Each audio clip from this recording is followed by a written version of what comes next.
Gebze Şekerpınar'da Doğuş Otomotiv Teknik Eğitim Merkezi'ndeyiz ve özellikle de elektrikli otomobillerin eğitimini çok merak ediyoruz. Tabii ki bu bilgileri alacağımız yanımızda çok değerli bir arkadaşımız var. Teknik eğitim yöneticisi Onur Zorlu arkadaşımızla beraberiz. Onurcuğum, merhabalar. ne güzel seni burada görmek. Sağ olun. Gerçekten çok merak ediyoruz. Elektrikli otomobillerin özellikleri, eğitimlerini nasıl veriyorsunuz burada? Bize bir özetleyebilir misin? Tabii ki de. Öncelikle çok teşekkür ederiz. Sizi burada ağırlamaktan dolayı çok mutluyuz. Biz de çok mutluyuz. Senin gibi böyle bilgili bir arkadaşımızdan bu bilgileri alacağımız için. Çok sağ olun. Sağ ol. Biliyorsunuz ki elektrikli araçlarda en önemli detaylardan bir tanesi batarya. Tabii. Batarya bir elektrikli aracın en önemli bileşenleri. Şüphesiz. Bu sebepten dolayı biz de elektrikli araçlara, bayi ağımızdaki arkadaşlarımıza hem elektrikli aracın detayları hem de batarya hakkında gerekli bilgileri veriyoruz. Baktığımızda bu bilgileri sağlarken arkadaşlarımıza Volkswagen AG'nin bize sağlamış olduğu özel el kitabı dediğimiz bütün instruction'ları yani talimatların yazılı olduğu bir kitap üzerinden arkadaşlara hangi parçaların nasıl sökülmesi gerektiği, nasıl müdahale edilmesi gerektiğini anlatıyoruz. Bununla beraber özellikle eğitimden önce güvenlik. Çünkü güvenlik bizim için önemli. Neden önemli? Şu anda görmüş olduğunuz bataryada 400 voltluk bir gerilim var. Ve bu 400 voltluk gerilim yetkisiz kişilerin, yetkin olmayan kişilerin dokunması halinde farklı sonuçlara sebebiyet verebilir. Bu Çok da doğru. farklı sonuçlar doğurabilir. Bu sebepten dolayı ilk yaptığımız şey güvenlik. Güvenliğe de baktığımızda özellikle ellerimize giydiğimiz eldivenlerimiz bunlar yaklaşık 1000 volta kadar dayanım sağlıyor. Bu sebepten dolayı daha güvenli çalışabiliyorlar. Onun haricinde hem üstümüze ve altımıza giydiğimiz özel ark koruyuculu yani ısı yalıtımı olan özel kıyafetleri baret ve vizörlüğü takarak arkadaşlara güvenli ortamda çalışmalarını sağlıyoruz.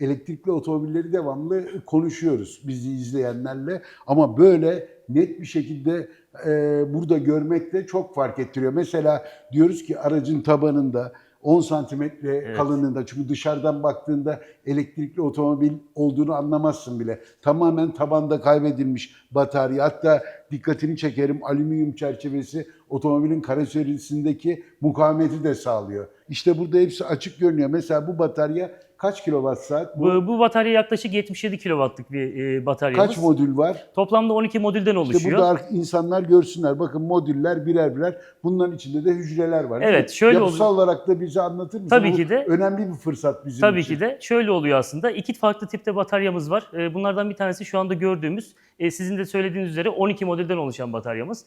Bu bataryanın bir modülü yaklaşık 30 voltluk bir gerilime sahip. Bu 30 voltluk gerilimde içerisinde bulunan hücreler vasıtasıyla bir hücrenin gerilimi de 3,7 volttan itibaren ne yapıyor? Toplamda topladığımızda 30 voltluk bir gerilimi elde edebiliyoruz. Diğer batarya tiplerinde de yaklaşık 44,4 voltluk bir modülümüz oluşuyor. Tabii bu modüllerimizin hepsi birbirine seri bağlantılı. Bunları da seri bir şekilde bağladığımızda 400 voltluk yüksek bir gerilimi elde etmiş oluyoruz. Bu sayede elektrikli aracımızın elektrikli komponentleri hem elektrik motoru, biliyorsunuz ki klimada elektrikli aracımızda yine elektrikle çalışıyor. Yine ısıtıcılarımız var hem bataryayı ısıtma işlemi için hem de iç kabini ısıtmak için. Bunları yine elektrikli aracımızın bataryası tarafından sağlamış oluyoruz. Vallahi böyle çok teşekkürler, açıkça görüyoruz. Bir de bunun soğutma sistemi var tabii. İçinde şu anda görmediğimiz, içinde sirküle olan bir soğutma sistemi var. En önemlisi o aslında. Onu da anlatır mısın? Tabii bize? ki de. Şimdi aslında biz batarya sistemlerinde soğutma suyunun yaklaşık 20 ila 24 derece arasında olmasını istiyoruz. En verimli şekilde bataryaları bu şekilde kullanabiliyoruz. Bu sebepten dolayı bizim bataryalarımızda 8 derecenin altında bir soğutma suyu sıcaklığı tespit edilirse şu köşe tarafta bulunan siyah renkli parçamız kontrol ünitesi hemen devreye girerek ısıtıcıları devreye sokarak içeride bulunan radyatör mantığıyla çalışan bir kapalı sistemimiz var. Bunun içerisinde soğutma suyu dolaştırılarak bataryanın ısısı arttırılmaya başlıyor. Bununla beraber eğer ki çok yüksek sıcaklıklara gelirse, çünkü batarya kullanıldıkça hareket halindeyken ısınmaya başlıyor. Bu durumda da klima kompresörü yine eşanjör mantığıyla, radyatör mantığıyla içerideki soğutma suyunu soğutma işlemini gerçekleştirmiş oluyor. Mesela böyle bir bataryayı biraz önce bahsetmiş olduğun özel giysilerle, özel eğitimli insanlarla bir otomobilden almak ne kadar sürüyor? Tahminen söyle yani. Tahminen bizim aslında bir yarım günümüzü alıyor. Çünkü bütün talimatları tek tek okumamız gerekiyor. Okumamız. Hangi parçayı nereden sökmemiz gerektiği talimatlarda yazıyor. Eğer ki yanlış, eksik bir işlem olması durumunda farklı sonuçlara sebebiyet verebiliriz. Biraz önce de söyledim. İlave ekstra bir şeyimiz daha var. Arkadaşların işleme başlamadan önce enerjiyi teşhis cihazından kesmesi gerekiyor. Bu şekilde sertifikalı, onaylı, imzalı bir şekilde arkadaşlar çıktısını alıp iş emri formlarına ekliyorlar. Böylelikle güvenli tarafta kalıp enerjiyi kesip sonrasında da bataryayı kenara alabiliyoruz. Toplamda da bir yarım günlük süremizi alıyor.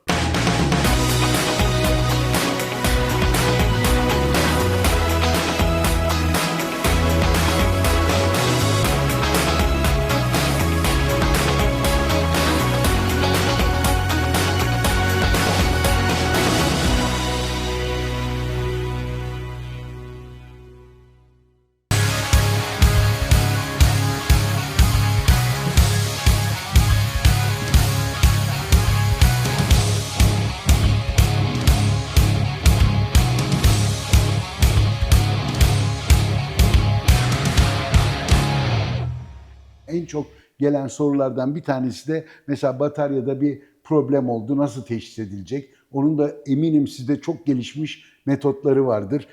Tespitten sonra nasıl müdahaleler yapma durumuna geçiyorsunuz? Bunları da bize detaylı anlatır mısın? Bizde de şöyle oluyor aslında. Modüler elektrik platformunda bizim araçlarımız altyapısı. Modüler elektrik platformunda olduğu için her bir parçayı ayrı ayrı sökebiliyoruz. Sizin de bahsettiğiniz gibi herhangi bir modülde problem olması durumunda ki Onu nasıl anlıyorsunuz? Elektronik biz olarak bunu bağlanmış diagnostik değil mi? cihazlarımızı bağlayarak içeride bulunan 2 tane sıcaklık ve aynı zamanda hücreleri tek tek ölçen birer tane sensörlerimiz var. Bunların üzerinden aldığımız bilgiler doğrultusunda herhangi bir hücre voltajında düşüklük var mı? Sıcaklık sensörleri uyarı vermiş mi?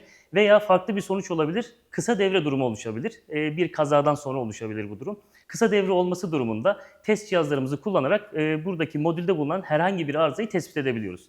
Arızayı tespit ettikten sonra ilgili modülü değiştirebiliyoruz. Tabii yedek parçadan aldığınız yeni modül eski olan batarya grubuyla aynı enerji değerine sahip olmadığı için bu yeni modülü de balanslama işlemi dediğimiz bir işleme tabi çok tutuyoruz. önemli. Evet, en önemli işlemlerden bir tanesi. Eğer ki balans yapılmadan takılması durumunda özellikle batarya sağlığına zarar verebilecek, aynı zamanda menzilde düşürebilecek bir etki oluşuyor. Daha şimdiye kadar hiç yaşamadık. Yani çünkü elektrikli otomobillerin tarihi daha o kadar uzun değil ülkemizde. Mesela bakıyorum firmalar 8-10 sene garanti veriyorlar Evet. falan. Senin görüşün nedir? Bu konuda bir değerlendirme yapabilir misin? Şöyle bir durum var aslında. Batarya, bizim en önemli parçamız batarya. Kesin katılıyorum. Kesinlikle Bir bu. elektrikli otomobilin bir numaralı parçası, en Evet. öncelikli parçası. Eğer ki bataryada menzil konusunda, özellikle pil sağlığı konusunda, ki pil sağlığını artık herkes biliyor, nedir? Telefonunuzdan bile baktığınızda bataryanızın pil sağlığını görüyorsunuz. Bir gün, belki 2 gün giden pil sağlığınız başka bir zamanda, ilerleyen dönemde bir gün gidiyor. Ne yapıyorsunuz? Herhangi bir telefoncuya gidip değiştiriyorsunuz. Bizde de benzer durum var. Çünkü altyapı aynı. Lityum iyon bazlı bir batarya var. Biraz önce bahsettiğim şekilde biz bu batarya sağlığını tespit edip atölye ortamında yine teşhis cihazlarımızla sonrasında biraz önce bahsettiğim modül sökme ve yenileme işlemini gerçekleştirerek eski kapasitesine getirebiliyoruz. Bir de elektrikli otomobil sahipleriyle veya potansiyel alıcılarla konuştuğumuzda güvenlikle ilgili çok sorular Evet. geliyor. Bence çok güvenli olduğunu biliyorum ama bir de senden bu güvenlik konusunu bir değerlendirebilir miyiz? Tabii ki de Saffet Bey. Şimdi akıllarda şöyle bir soru var. Elektrikli araç çarpar mı diye bir soru var. Aslında şöyle, elektrikli aracımızın bataryasının içerisinde turuncu renkte gördüğümüz parçalarımız var. Bunların içerisinde röle ve piroteknik sigortamız var. Eğer ki bir kısa devre olması durumunda, bir kaza geçirmesi durumunda tıpkı airbag sistemindeki airbag'in açılması gibi veya ABS sisteminde tekere hemen milisaniyeler içerisinde müdahale etmesi gibi burada da bataryanın içerisinde hızlı bir şekilde piroteknik sigortayı ve röleleri açarak aracın enerjisi, içeriye enerjinin gelmesini engellemiş oluyor. Böylelikle güvenli tarafta yine biz kalmış oluyoruz.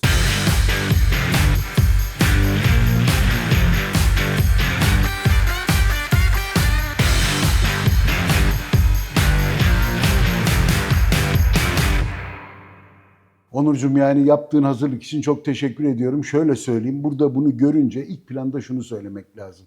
Baktığında burada elektrik motoru var, Evet. bütün aktarma organları Evet. var. Tabii ki içten yanmalı anlamında değil, çok daha küçük bir transmisyon var. Artı invertör var, Evet. bütün olayı idare eden. Yani şunun büyüklüğüne bakıyorum.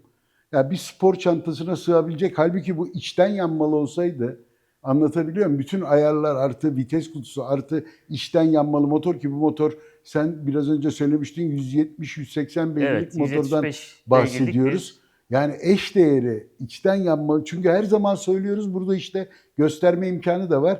Yani çok kompakt. Evet. İçten yanmalıya kıyasladığında çok kompakt. Tabii bu elektrikli otomobillerde başka avantajlar da getiriyor, özellikle tasarımcılara.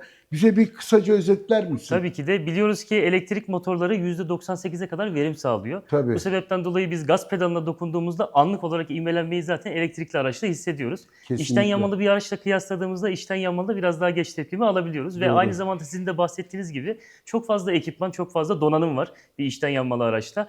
Elektrikli aracımızın motoruna baktığımızda Saffet Bey, üst tarafta JX1 dediğimiz bir dönüştürücümüz, inverterimiz var. Bu ne yapıyor? Bataryadan aldığı yüksek gerilimi, ki biraz önce gördük 400 voltluk bir gerilim alıyordu.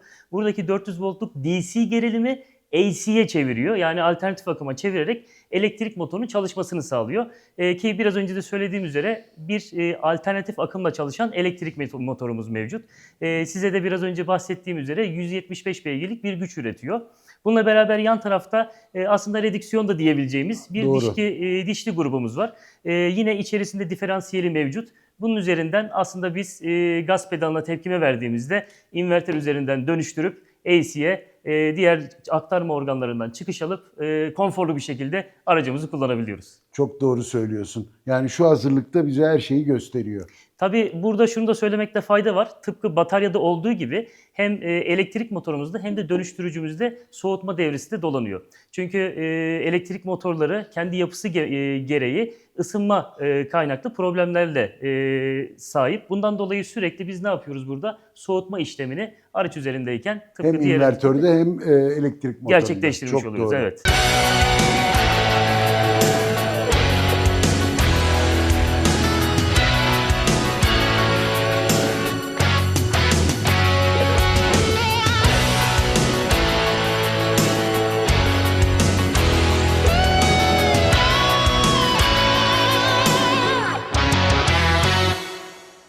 Onurcuğum, bir de bunları anlatabilir Tabii ki de misin bize? Saffet Burada Bey. bazı hazırlıklar yapmışsın. Evet, Gene elektrikli otomobilin önemli evet. komponentleri. Önemli parçalardan bir tanesi, aslında şuradan başlayabiliriz Saffet Bey. Klima kompresörümüz. Klima kompresörümüz elektrikle çalışan bir klima kompresörü. Normalde konvansiyonel bir araçta pistonlu tipte klima kompresörlerimiz mevcuttu. Fakat bunda durum biraz daha değişti. Spiral yapıda yüksek basınca ulaşan bir kompresörümüz mevcut. Ve yaklaşık araç çalışıyorken 80 bara kadar bir basınç üretiyor. Çok yüksek. Çok yüksek. Aynı zamanda toplamda 140 bara kadar çalışma durumu da gerçekleşebiliyor. O yüzden çok yüksek bir basınç mevcut. Böylelikle soğutma işlemini, aynı zamanda ısıtma işlemini de gayet verimli bir şekilde yapabiliyoruz. Tabii. Onun haricinde hemen yan tarafta gördüğümüz parçamızda bizim AX4 olarak konumlandırdığımız, söylediğimiz dönüştürücümüz. Bu dönüştürücüyle ne yapıyoruz? Biz normalde evden şarj ettiğimizde veya Wallbox'tan şarj ettiğimizde AC olarak şarj ediyoruz. Fakat bataryamız DC olduğu için bunu kendine çevirmesi lazım. İşte burada dönüştürücümüz var. Sadece AC'ye DC'ye çevirmiyor. Aynı zamanda 12 voltluk bataryamızı da beslemiş oluyor. Bu da çok önemli. Önemli bir parçamız. Tıpkı diğerlerindeki gibi bunda da bir soğutma devremiz var. Bu soğutma devresi üzerinden ısınma durumunda soğutulma işlemi gerçekleştirilmiş oluyor. Bir de kabin içerisine ısıttığımız bir parça var. Tabii bizim araçlarımızda ısı pompamız var. Öncelikle ısı pompamız devreye giriyor. Fakat çok soğuk havalarda biz bunu test ederken yaklaşık -10 derecelik sıcaklıklarda, daha doğrusu sıfırın altında da bazı koşullarda devreye girdi. Yaklaşık birkaç dakika devrede kalıp ondan sonra devreden çıkıyor. Böylelikle ısı pompasına destek veriyor.